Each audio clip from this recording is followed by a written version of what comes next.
What if I'm about to tell you that you can know everything? I know most of you have been told that you can't.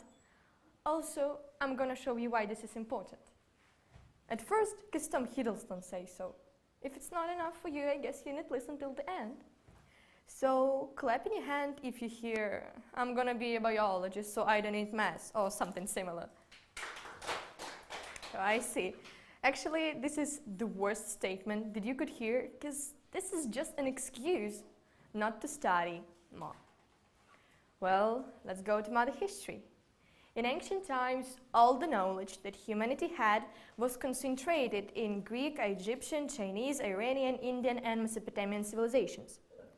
And so the next generations, in the Middle Ages, were developed based on knowledge of those ancient civilizations. And so here we, and our society, were formed based on knowledge that we previously had. It looks like a pyramid, but indeed we have much more knowledge than ancient civilizations had, so this will be more accurate. That made most people live in the illusion that we know almost everything and just stay in the balloon, a secure balloon of knowledge. Imagine one man is walking around a forest, he sees the stone, he doesn't know what kind of stone is it, so he takes a photo of it and Googles it. This is Rhyolite, Google knows it, okay, alright. This fits the illusion of infinite knowledge. A week later, that man is walking in the forest again. He sees just another stone, he takes a photo, it Googles it, and wow, at this time, Google doesn't know what it is. He's confused, of course. How can Google not know something impossible? Well, let this man be a programmer. It isn't related to stones. So he can search everything about the stones, read a lot of books and articles, but he thinks, well, I'm not the right man, I know nothing about the stones, maybe someone else. So he just leaves the stone to someone else to discover, because this man doesn't want to go out of the balloon. Actually, our education system fits this illusion too. In our schools and universities, we study just some tiny part of the balloon. So mostly everything is unknown, but discovered already by someone.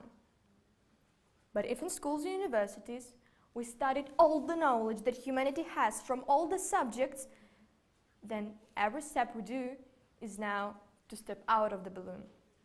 Because we clearly understand what we know and what we don't know.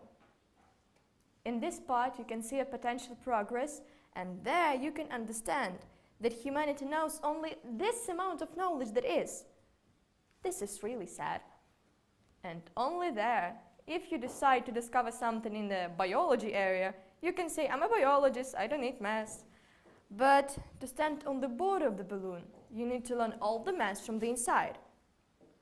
I'm sorry guys, I really mean that you need to study math at school. Unfortunately, bad news.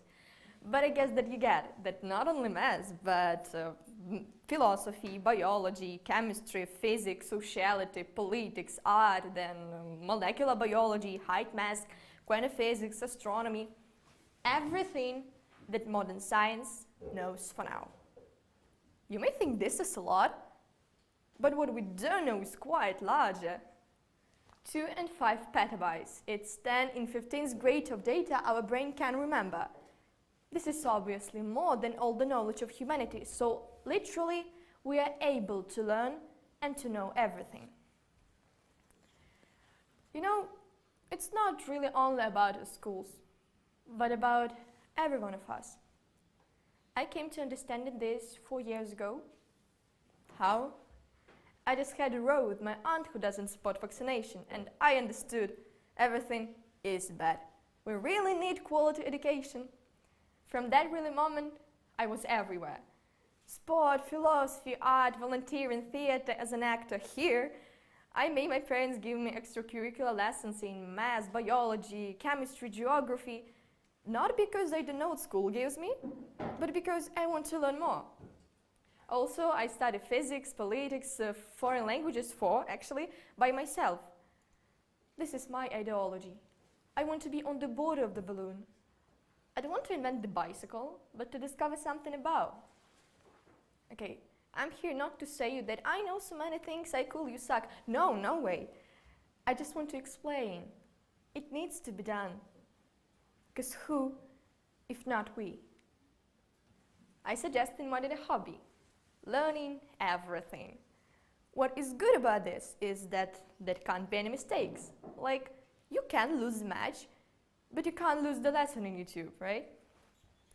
Also, there could be such opinions like, I'm gonna be a chemist, so literature isn't mine, I don't want it, I don't like it, I'm not into this, and learning literature will be a torture for me. Okay, I got you, but there is another side. The knowledge that each one of you has makes an extremely big impact on your personality. Because your mindset based on the knowledge that you has and on your experience. And if you don't understand something, you're trying to explain this to yourself. If you don't have sufficient facts, you can't be objective in your judgments. Myths were made to explain natural phenomena that Vikings, for example, didn't get. But if they knew where thunder was coming from, they wouldn't need a Thor for evidence. And there are a lot of examples when people are wrong just because they don't have enough knowledge.